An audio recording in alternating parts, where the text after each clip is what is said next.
can see we cut the different size. Now we start the drying.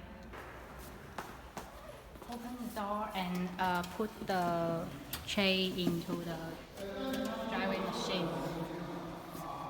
And now close the door.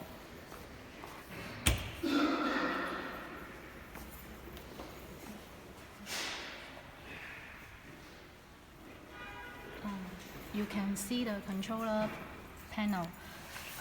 Now we start the machine.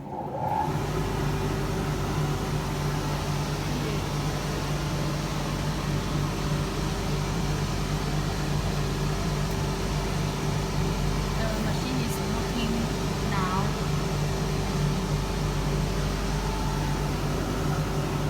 From the panel, you can see the system setting.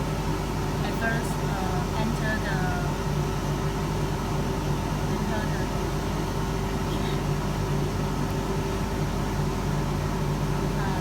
at first we can choose the operation mode.